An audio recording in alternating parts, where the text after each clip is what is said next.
आज हम पढ़ेंगे ब्रह्म पुराण का अगला अध्याय, जिसका नाम है भगवान के अवतार का उपक्रम। व्यास जी कहते हैं, मुनिवरों, अब मैं संक्षेप से श्रीहरि के अवतार का वर्णन करता हूँ, सुनो। भगवान इस पृथ्वी का भार उतारने की इच्छा से अवतार लेते हैं। जब जब अधर्म की वृद्धि होती है और धर्म का ह्रास होने लगता है, तब तक भगवान जनार्दन अपने स्वरूप के दो भाग करके यहाँ अवतीर्ण होते हैं।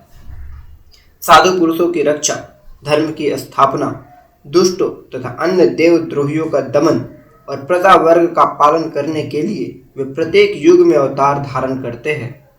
पहले की बात है, जब पृथ्वी अत्यंत भार से पीड़ित हो मेरु पर्वत पर देवताओं के समाज में गई और ब्रह्मा आदि सब देवताओं को प्रणाम करके खेद एवं करुणा मिश्रित वाणी में अपना सब हाल सुनाने लगी।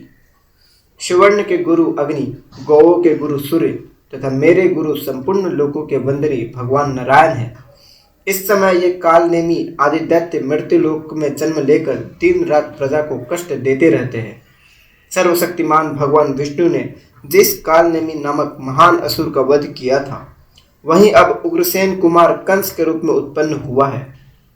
अरिष्ट, धेनुक, केसी, प्रलंब, नरक, सुंदासुर, अत्यंत भयंकर बाली कुमार बाणासुर तथा और जो भी महापराक्रमी दुरात्मा दैत्य राजाओं के घर में उत्पन्न हुए हैं, उनकी मैं गणना नहीं कर सकती। दिव्य मूर्तिधारी देवताओं, इस समय मेरे ऊपर महाबली और गर्वीले दैत्यों की अनेक अक्षौहिणी सेनाएं हैं। सुरेश्वरों, मैं आप लोगों को बता देती हूँ कि उन दैत्यों के भारी भार से पीड़ित होने के कारण अब मुझ में अपने को धारण करने की भी शक्ति नहीं रह गई है, अतः आप लोग मेरा भार उतारिए। पृथ्वी का यह वचन सुनकर संपूर्ण देवताओं ने उसका भार उतारने के लिए ब्रह्मा जी को प्रेरित किया। तब ब्रह्मा जी बोले, देवताओं, पृथ्वी जो कुछ कहती है वह सब ठीक है। वास्तव में महादेव जी और तुम लोग सब भगवान नारायण के ही स्वरूप हो। भगवान की जो विभूतियां है, उन्हीं की परस्पर न्यूनता और अधिकता बाध्य बाधक रूप से रहा करती है। इसलिए आओ हम लोग क्षीर सागर के उत्तम तट पर चले और वहां श्री हरि की आराधना करके ये सब वृतांत उनसे निवेदन करें। वे सबके आत्मा है, संपूर्ण जगत उनका ही रूप है। वे सदा ही जगत का कल्याण करने के लिए अपने अंश से अवतार ले धर्म की स्थापना करते हैं। जो कहकर ब्रह्मा जी संपूर्ण देवताओं के साथ क्षीर सागर के तट पर गए और एकाग्रचित्त होकर भगवान गरुड़ ध्वज की स्तुति करने लगे।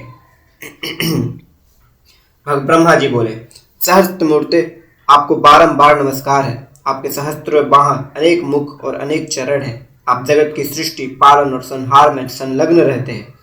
अप्रमेय परमेश्वर, आपको बारंबार नमस्कार है। भगवान, आप सूक्ष्म से भी अत्यंत सूक्ष्म, परम महान और बड़े बड़े गुरुओं से भी अधिक गौरवशाली हैं। आप प्रकृति, समस्त बुद्धि, अहंकार तथा वाणी के भी प्रधान मूल है। अपरा प्रकृतिमय संपूर्ण जगत आपका ही स्वरूप है। आप हम पर प्रसन्न होइए। देव, यह पृथ्वी आपकी शरण में आई हुई है। इस समय भूतल पर जो बड़े बड़े असुर उत्पन्न हुए हैं, उनके द्वारा पीड़ित होने से इसके पर्वत रूपी बंधन शिथिल पड़ गए हैं। आप संपूर्ण जगत के परम आश्रय हैं। आपकी महिमा अपरंपार है। अतः यह वसुधा अपना भार उतरवाने के लिए आपकी ही सेवा में उपस्थित हुई है। हम लोग भी यहाँ उपस्थित हुए हैं।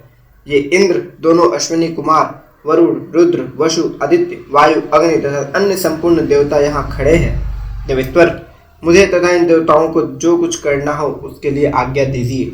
आपके ही आदेश का पालन करते हुए हम लोग सदा संपूर्ण दोषों से मुक्त रहेंगे। ब्रह्मा जी के इस प्रकार स्तुति करने पर परमेश्वर भगवान श्री विष्णु ने अपने श्वेत और कृष्ण दो केश उखाड़े और देवताओं से कहा, मेरे ये दोनों केश ही भूतल पर अवतार ले पृथ्वी का भार और क्लेश का नाश करेंगे। संपूर्ण देवता भी अपने अपने अंश से पृथ्वी पर अवतीर्ण हो पहले से उत्पन्न हुए उन्मत्त दैत्यों के साथ युद्ध करें। इसमें संदेह नहीं कि नाना प्रकार के अस्त्र शस्त्रों से चूर्ण होकर संपूर्ण दैत्य नष्ट हो जाएंगे। वसुदेव की पत्नी जो देवकी देवी है, उनके 8वें गर्भ से मेरा यह श्याम केश प्रकट होगा। भूतल पर अवतीर्ण हो यह काल नबी के अंश से उत्पन्न हुए कंस का वध करेगा। जो कहकर भगवान श्रीहरि अंतर्धान हुए। अदृश्य हो जाने पर उन परमात्मा को प्रणाम करके संपूर्ण देवता मेरु पर्वत के शिखर पर चले गए और वहां से पृथ्वी पर अवतीर्ण हुए। एक दिन महर्षि नारद ने कंस से जाकर कहा, देवकी के 8वें गर्भ से भगवान विष्णु उत्पन्न होंगे जो तुम्हारा वध करेंगे। यह सुनकर कंस को बड़ा क्रोध हुआ और उसने देवकी के तथा वासुदेव के कारागृह में बंदी बना लिया। वसुदेव ने यह प्रतिज्ञा की थी कि देवकी के गर्भ से जो जो पुत्र उत्पन्न होगा उसे मैं स्वयं लाकर दे दिया करूंगा। इसके अनुसार उन्होंने अपना प्रत्येक पुत्र कंस को अर्पित कर दिया।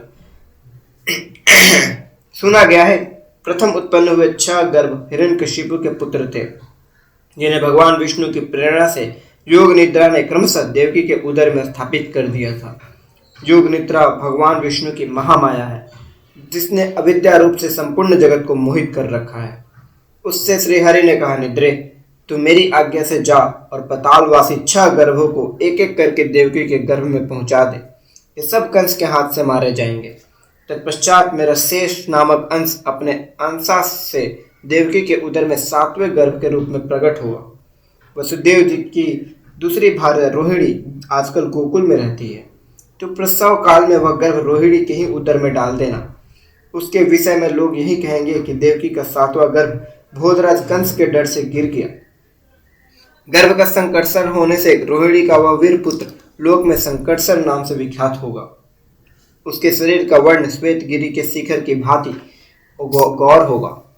तदनंतर मैं देवकी के उदर में प्रवेश करूंगा।